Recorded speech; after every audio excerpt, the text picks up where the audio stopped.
मनाली से मॉस्को,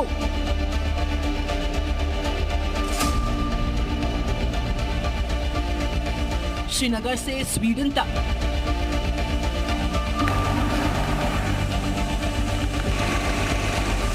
ठंड का ग्लोबल असर।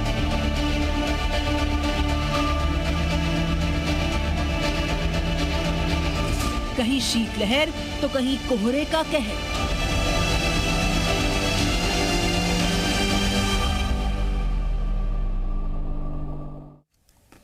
तो बात करते हैं ठंड की। लगातार बढ़ती ठंड ने लोगों की मुश्किलें बढ़ा दी है। मैदानी इलाकों से लेकर पहाड़ तक मौसम की मार है। राजधानी दिल्ली समेत सभी उत्तरी राज्यों में घने कोहरे का अलर्ट है।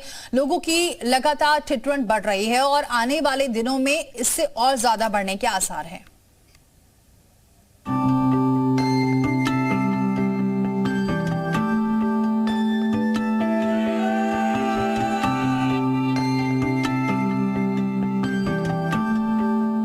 कहीं बर्फबारी,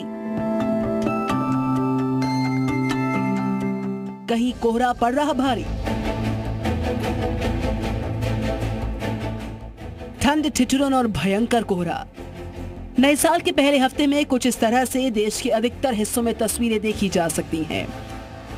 कड़ाके की सर्दी से उत्तर भारत में तापमान लगातार गिर रहा है, तो यूपी बिहार की कई जगहों पर बरसात ने मुश्किलों को और बढ़ा दिया है। तस्वीरें आपके सामने जम्मू कश्मीर की हैं, जहां सबसे ठंडे दिन चिल्लई कला चल रहे हैं। कश्मीर में शीतलहर काफी बढ़ गई है और पारा लगातार गिर रहा है। श्रीनगर में तो ये तापमान -3.8 डिग्री सेल्सियस दर्ज किया गया। हालात ये है कि डल झील का कुछ हिस्सा जम गया है। आधे से ज्यादा झील के जमने से इन्हें शिकारों को बर्फ की परतें तोड़कर किनारों तक जाना पड़ता है। लेकिन शिकारे वाले खुश हैं, क्योंकि जैसे जैसे सर्दी बढ़ रही है, सैलानियों की संख्या भी बढ़ रही है। एंजॉयबल सब कुछ है, मज़ा आ रहा है। Welcome to tourist in Kashmir again, क्योंकि मज़ा अच्छा है, बहुत बढ़िया लग रहा है।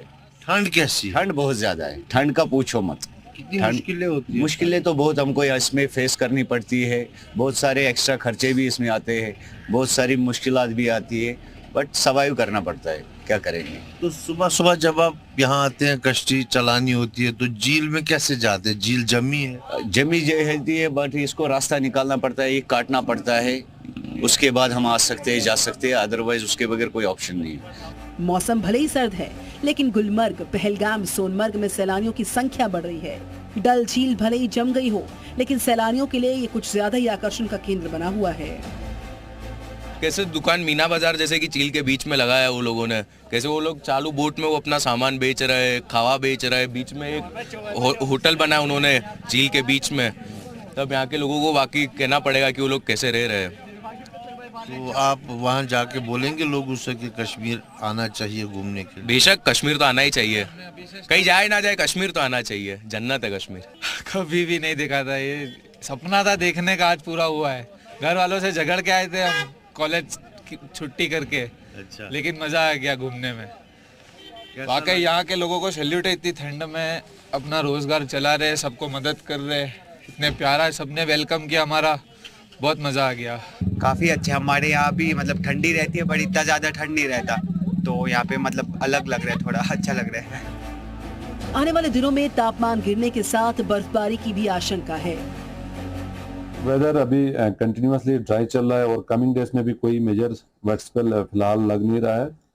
10 जनवरी तक मौसम थोड़ा सा अबरालूद बना रहेगा मैदानी इलाकों में, और पहाड़ी जो इलाके हैं वहाँ पे कुछ एक जगहों पे लाइट स्नोफॉल की पॉसिबिलिटी है, खासकर एक्सट्रीम जो हायर रीजन। बाकी कुल मिला के कोई मेजर वेट स्पेल फिलहाल 10 जनवरी तक नहीं है। ठंड में काफी ज्यादा इजाफा हुआ है।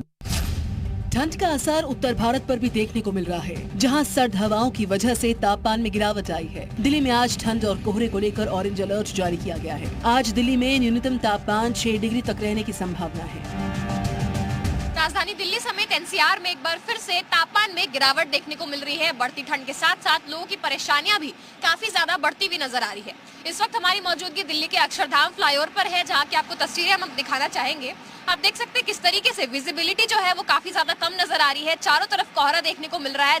हम देख रहे थे कि बीते दिनों राजधानी दिल्ली में कोहरे की वापसी हुई थी, वहीं अभी भी जो स्थिति है उसमें कुछ ज्यादा सुधार देखने को नहीं मिल रहा है। मौसम विभाग की तरफ से पूरी दिल्ली समेत एनसीआर के अलग अलग इलाकों में ठंड को लेकर के, कोल्ड वेव को लेकर के ऑरेंज अलर्ट जारी किया गया है और सिर्फ आज ही नहीं बल्कि कल भी कोल्ड वेव को लेकर के येलो अलर्ट जारी किया गया। वहीं आने वाली 8 और 9 तारीख को दिल्ली में बरसात की संभावना जताई गई है, जिससे ठिठुरन और बढ़ने की आशंका है। उत्तराखंड के तापमान में भी भारी गिरावट है। बारिश और बर्फबारी के बीच मौसम विभाग ने अगले 5 दिन तक उत्तराखंड में घने कोहरे की बात कही है। 9 और 10 जनवरी को उत्तराखंड के ज्यादातर इलाकों में हल्की से मध्यम तक बरसात देखने को मिल सकती है। पहाड़ी इलाकों की तरह रेगिस्तान में भी सर्दी का सितम है। राजस्थान के बीकानेर और दूसरे इलाकों में आम लोग काफी परेशान हैं। सर्दी से ठिठुरन काफी बढ़ गई है, तो ट्रेन लेट चल रही हैं। यात्री परेशान हैं। पारा 4 डिग्री तक जा पहुंचा है। तो वहीं राजस्थान के मशहूर हिल स्टेशन माउंट आबू में तापमान -3 डिग्री सेल्सियस दर्ज हुआ। आज पूरा मतलब जम गया, ऐसा लग रहा है, कुछ फील नहीं हो रहा है, इतनी ज्यादा ठंड पड़ रही है। और स्वेटर और काफी सब हमने पहन लिया है और फिर भी ठंड लग रही है। पर ठंड बहुत लग रही है। हैंड ग्लोव्स पहने तब भी ठंड लगी रही है और बचने के लिए हमने टोपा और स्वेटर जैकेट सब पहना हुआ है। मौसम विभाग के मुताबिक आने वाले दिनों में ये ठंड और बढ़ेगी। साथ ही हिमाचल और उत्तराखंड में 2-3 दिनों में बर्फबारी का भी अनुमान लगाया गया है। ब्यूरो रिपोर्ट, जी मीडिया। –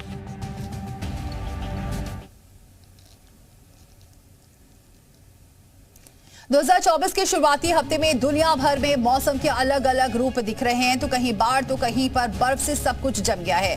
हमारी इस रिपोर्ट में देखिए मौसम से जुड़ी टॉप 8 तस्वीरें।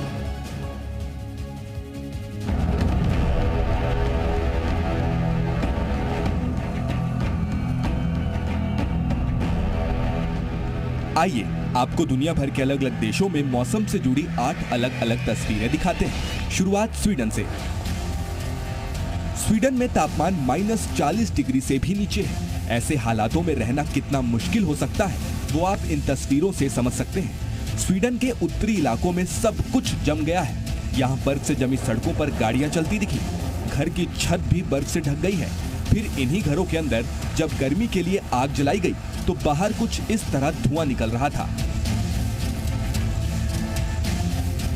कुछ ऐसा ही धुआं रूस के मॉस्को में भी दिख रहा है। इन तस्वीरों में आपको हर जगह से धुआं निकलता दिखाई देगा। दरअसल मॉस्को में ठंड ने 74 सालों का रिकॉर्ड तोड़ दिया। कुछ इलाकों में तो तापमान -27 डिग्री तक पहुंच चुका है। पिछले कई सालों के मुकाबले इस बार 13 से 15 डिग्री की गिरावट देखी गई है। वहीं चीन में तो बर्फ में ही टूरिस्ट स्पॉट बना दिया गया। हार्बिन शहर में इस बर्फ को लाइटों से सजा दिया गया। अब यहाँ लोग मनोरंजन के लिए पहुंच रहे हैं। चौथी तस्वीर में देखिए किस तरह चीन की एक नदी बर्फ से जम गई तो लोगों ने उसी पर मौज मस्ती शुरू कर दी। जमी हुई नदी पर हावरक्राफ्ट चलाया जा रहा है। इस खेल को आइस ड्रिफ्टिंग कहते हैं। ये हावरक्राफ्ट कम से कम 60 किलोमीटर प्रति घंटे की रफ्तार से चल रहा है।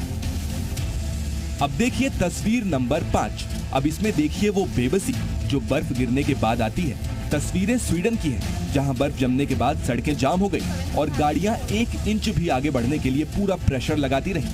लोग परेशान हो रहे हैं मगर इस बर्फ के आगे किसी की नहीं चल रही है। बर्फ के साथ दुनिया के कई हिस्सों में बाढ़ भी है। मध्य ब्रिटेन में कई नदियों ने आसपास के इलाकों को डुबा दिया, जिसके बाद गाड़ियां तो गाड़ियां, घर भी डूबे हुए नजर आए। ब्रिटेन की ही तरह फ्रांस के शहर भी बाढ़ में डूबे दिखे। फ्रांस के उत्तरी हिस्से में पिछले 2 महीनों के अंदर दूसरी बार बाढ़ आ गई। ड्रोन तस्वीरों में घर, गाड़ियां, टाउन हाउस, लगभग हर जगह पानी का प्रकोप दिखा। और अब देखिए तूफान का कहर। वो तूफान जिसने बेल्जियम के लोगों के घर तोड़ दिए। पश्चिमी यूरोप में आए इस तूफान की वजह से कई घरों को नुकसान पहुंचा है। तो एक तरफ बर्फ, दूसरी तरफ बाढ़। दुनिया बदलते मौसम के अलग अलग रूप देख रही है। साल का शुरुआती हफ्ता कहीं खुशनुमा है तो कहीं मौसम की इन कठिनाइयों से लड़ते हुए बीत रहा है। ब्यूरो रिपोर्ट, जी मीडिया।